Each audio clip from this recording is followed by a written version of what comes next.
Hello everyone, welcome to my channel. पिछली videos में हमने डिस्कस किया था क्लास 12 के अकाउंट्स के बारे में। आज और अगली वीडियोस में हम डिस्कस करेंगे क्लास 11 के अकाउंटेंसी के बारे में। ये दोनों syllabus class 11 and 12 accounts simultaneously चलेंगे। Let's start with our class 11 accounts now.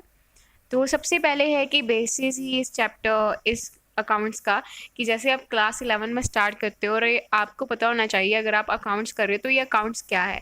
Accounts यही है कि जो जैसे हम बुक्स मेंटेन करते हैं, जैसे हमारे टीचर्स कोई भी डाटा जो है मेंटेन करके रखते हैं, रजिस्टर्स होते हैं, तो उन रजिस्टर्स का, उन रिपोर्ट्स का, समरीज का कोई ना कोई नाम तो होता ही है। तो ऐसे ही एक अकाउंटिंग एक ऐसा प्रोसेस है जिसमें हम क्या करते हैं, कोई डाटा जिसे हम इंटरप्रेट करते हैं, समराइज कर सके और वही जो सारी चीज़ें ये कर रहे हैं और आगे किसी को रिपोर्ट कर सके। तो ये क्या होता है, अकाउंटिंग होती है। लेकिन अकाउंटिंग में जो डाटा होता है वो ऐसा वैसा कोई डाटा नहीं होता, वो एक पर्टिकुलर डाटा होता है। जैसे हम कहते हैं उसे इकोनॉमिक डाटा। इकोनॉमिक डाटा हम उसे कहते हैं जो डाटा जो है एक पर्टिकुलर रिसोर्स के लिए हो। जैसे इकोनॉमिक रिसोर्सेज के लिए जो डाटा होगा उसे हम इकोनॉमिक डाटा कहेंगे।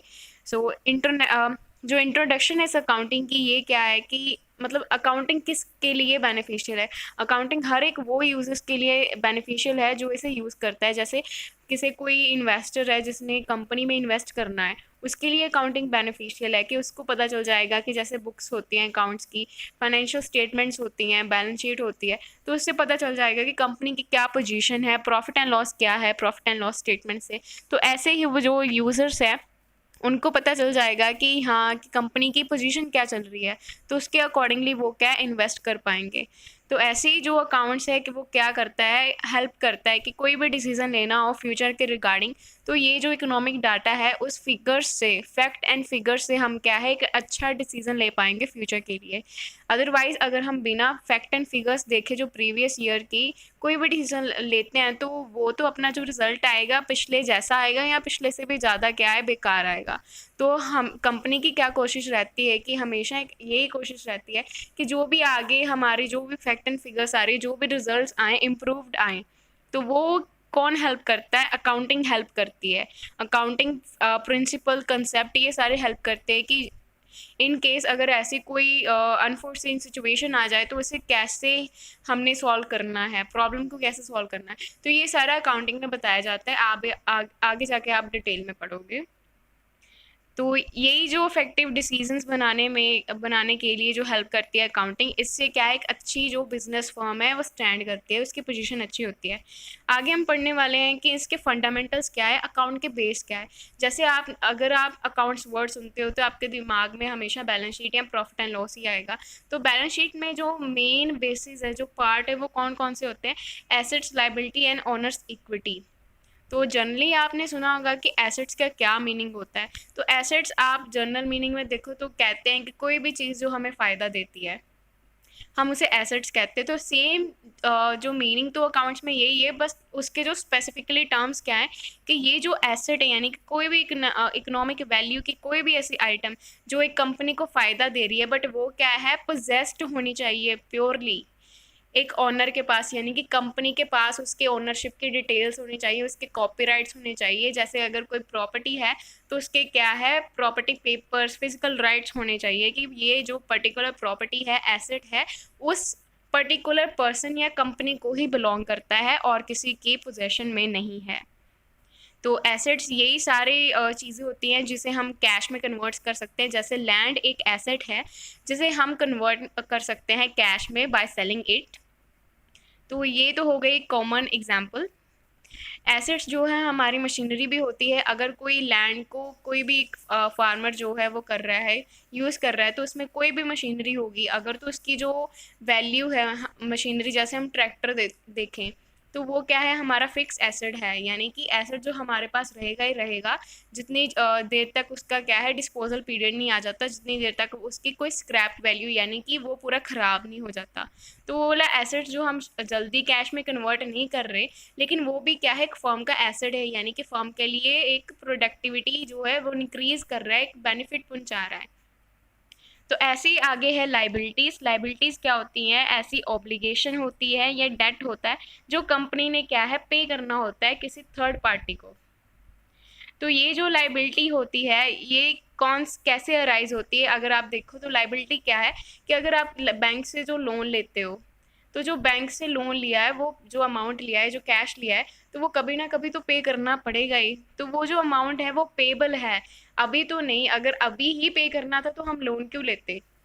तो इसीलिए जो अमाउंट अभी हमें चाहिए उसके रिगार्डिंग हम लोन लेंगे, और जब वो हमारी अमाउंट यूज़ हो जाएगी और उसके लिए हमने कोई इन्वेस्टमेंट करनी होगी, यानी कि we are ready to pay that amount that was owed by us in the previous period, तो हम क्या है उसे वापस दे देंगे वो कंसर्न पार्टी को।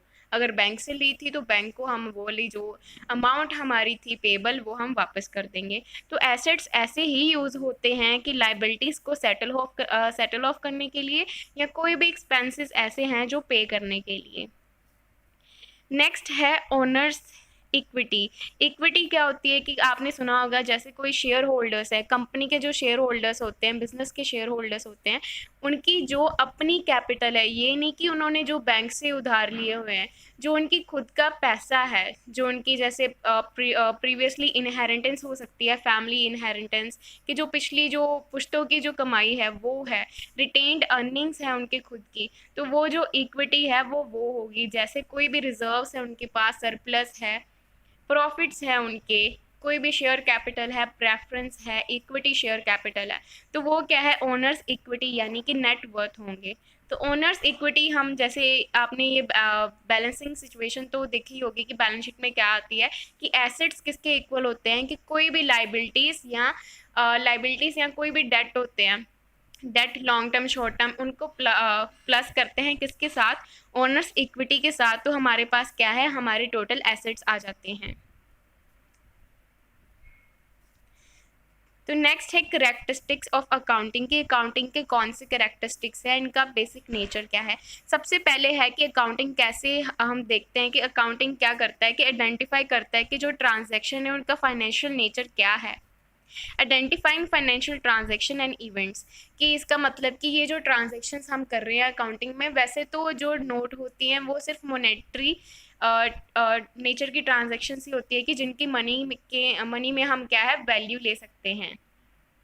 तो ऐसे ही अकाउंटिंग में हम कर सकते हैं कि ये वाली जो ट्रांजैक्शन फाइनेंशियल है, या ये कोई इवेंट जो हुआ है बिजनेस के टाइम पीरियड में, ये फाइनेंशियल है कि नहीं है।